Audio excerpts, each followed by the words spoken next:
રત્ન કલાકારોની વધતી આત્મહત્યાની ઘટના પછી રત્ન કલાકારોનો વિરોધ જોવા મળ્યો। આર્થિક સહાયની માંગ સાથે કલેક્ટરની રજૂઆત કરવામાં આવી। હાથમાં પ્લેકાર્ડ સાથે આર્થિક સહાયની માંગ કરાઈ છે। સરકાર મદદ કરે તેવી માંગ ઉઠી છે। 30 માર્ચે હડતાલની ચીમકી પણ ઉચ્ચારવામાં આવી છે। રત્ન કલાકારોની વધતી આત્મહત્યાઓની ઘટનાને લઈને હવે રત્ન કલાકારો છે તે માંગ કરી રહ્યા છે। આર્થિક સહાય પૂરી પાડે સરકાર અને સરકાર મદદ કરે તેવી માંગ છે તે ઉઠવા પામી છે। 30 માર્ચે હડતાલની પણ ચીમકી છે તે ઉચ્ચારવામાં આવી છે। આર્થિક સહાયની માંગ સાથે કલેક્ટરને આવેદન છે તે રજૂ કરાયું। ડાયમંડના જે વેપારીઓ છે અને જે રત્ન કલાકારો છે તેમાં એક વિરોધ જોવા મળી રહ્યો છે। ડાયમંડ વર્કર યુનિયન પણ હવે અહીં જે છે તે વિરોધ કરી રહ્યું છે અને માંગ કરી રહ્યું છે કે હવે આ રીતે જે ખાસ કરીને જે હડતાલો કરવામાં આવશે અને જે રીતે તેઓને ભાવ મળી રહ્યા છે તે ભાવ પૂરતા કરવામાં આવે। ઉદ્યોગોમાં હડતાલ પાડવામાં આવશે। 30/3/2025 રોજ હડતાલ પાડવામાં આવશે તેવી જાહેરાત કરવામાં આવી છે। અત્યારે જે રીતે અત્યારે જોવા મળી રહ્યું છે તમે જણાવશો કઈ રીતે અત્યારે અહીંયા વિરોધ ચાલી રહ્યો છે અને શું માંગ છે? સમગ્ર હીરા ઉદ્યોગમાં છેલ્લા 2 વર્ષથી મંદીનો માર છે। આત્મહત્યાના બનાવો વધી રહ્યા છે।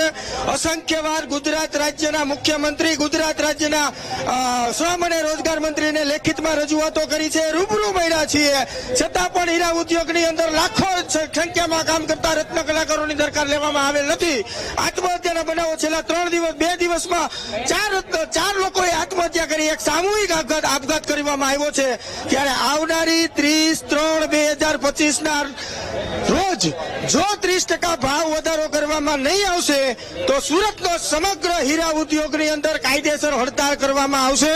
અને ઈ હડતાલ લોકો આજે અમે કલેક્ટર સાહેબને જાણ કરવા આવેલા છીએ કે 20 દિવસની અંદર રત્ન કલાકારોની માંગણીઓનો સંતોષકારક જવાબ નહીં દેવામાં આવે તો આ જ રત્ન કલાકારો કાયદેસર રીતે હડતાલ ઉપર ઉતરશે।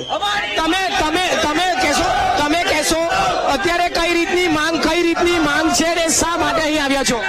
હાલો, અમે 3 વર્ષથી અત્યારે હીરામાં મંદીનો અનુભવ કરીએ છીએ, છતાંય અત્યારે 2 દિવસ અંદર 4 જણાએ અત્યારે આપઘાત કરેલો છે।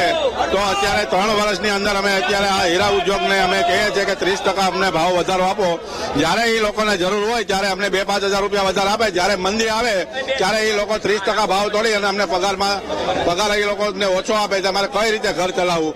એટલે અમને સરકારને નિમ્ર વિનંતી છે કે અમને આ ભાવેશભાઈ તરફથી સાથ સહકાર મળ્યો છે અને અમે ભાવેશભાઈ તરફથી અમે સાથ દેશું અને 30/3/2025 રોજ અમે રત્ન કલાકાર ભાઈઓ હડતાલ ઉપર ઉતરવાના છે। સરકારને નમ્ર વિનંતી છે કે તમારે કોઈ હીરા ઉદ્યોગ ઉપર અમને કોઈ સહાય કરે એ લોકો। બિલકુલ, તમે કહેશો કેટલા સમયથી આવી સ્થિતિ ચાલે છે અને શું માંગ છે? છેલ્લા 2 વર્ષથી યુક્રેન રશિયાના યુદ્ધ પછી વધારે મંદી છે અને સમગ્ર રત્ન કલાકારને મારું નિવેદન છે કે શેઠિયા લોકો 15 દિવસનું વેકેશન પાડે છે તો તમે 5 દિવસ હડતાલ પાડો, કારણ કે 30%નો પગાર વધારો જોઈએ। રાજ્ય સરકારને નમ્ર નિવેદન છે મારું કે રત્ન કલાકારનો આટલું મોટું નેટવર્ક છે તો એ લોકો માટે સહાય કરો અને રત્ન કલાકારો આત્મહત્યા કરવા મજબૂર થઈ જાય છે। 2 દિવસ પહેલાની વાત છે કે અમરોલીમાં સામૂહિક આત્મહત્યા, આખા પરિવારે આત્મહત્યા કરી લીધી છે। તો સરકાર થોડુંક રત્ન કલાકારો વિશે જાગે તો હું નિવેદન આપું છું। અચ્છા, તમે જણાવશો કેટલા સમયથી આપ રત્ન કલાકાર તરીકે કામ કરો છો અને કેવી સ્થિતિ છે? હું છેલ્લા 14 વર્ષથી કામ કરું છું રત્ન તરીકે, ડાયમંડ તરીકે। અત્યારે અમારી પરિસ્થિતિ એટલી નાજુક છે કે અમે કશું કરી શકતા નથી। અમારું ભરણ પોષણ નથી કરી શકતા, નથી અમારો પરિવાર નથી ચાલી શકતો, નથી અમે ભાડા ભરી શકતા, અમારી માંગે તો પૂરી કરી નથી શકતા। સરકાર કંપનીના શેઠ એમ કહેવા માંગે છે કે થઈ જશે, તમે ચાહો ત્યારે તમે બંધ કરી શકો છો, ચાહો તમે ત્યારે ચાલુ કરી શકો છો। તમારે હીરાનું રત્ન કલાકારનું એટલું શોષણ થાય છે એનું કઈ હદ જ નથી। અમારા ભાઈઓ કેટલા આપઘાત કરી લે છે એનું કઈ સીમા જ નથી। અમારી માંગે શું માંગ છે અને શા માટે અહીં આવ્યા છો?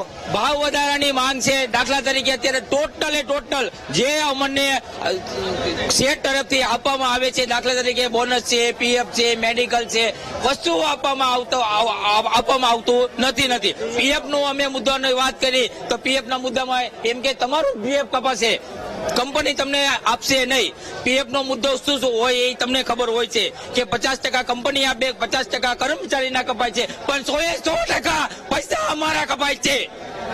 તો હવે શું રીતની માંગ રહેશે અને કઈ રીતની આગામી દિવસોમાં હડતાળ કરવાનો છો, વિરોધ કરવાનો છો? અમે આ દાખલા તરીકે 30/3/2025 ના રોજ સમગ્ર હીરા ઉદ્યોગ હડતાલ પાડવા તૈયાર છીએ. અમારી માંગે પૂરી કરો.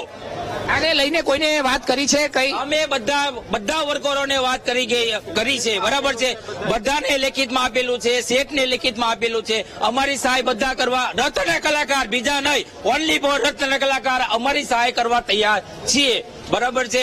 અમારી માંગે પૂરી કરો, ત્યાં લગી અમે લોકો ધરનામાં બેસું. અમારા યુનિયન ડાયમંડ યુનિયનના શ્રી ભાવેશભાઈ ટાંગ છે, અમને સપોર્ટ કરવા તૈયાર છીએ.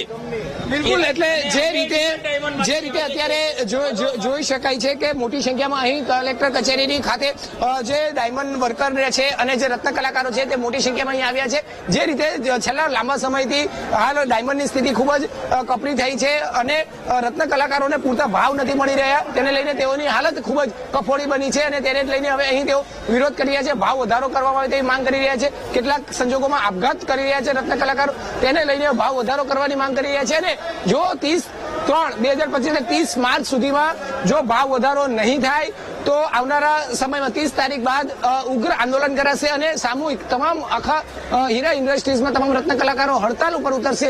તે પ્રકારની હાલ ચીમકી જે છે તે અહીંથી ઉચ્ચારવામાં આવી છે અને ઉગ્ર માંગ લઈને કલેક્ટર કચેરી ખાતે તમામ રત્ન કલાકારો આવ્યા છે. કેમેરામેન સંજુ પારેખ સાથે ધ્રુવ સોમરા,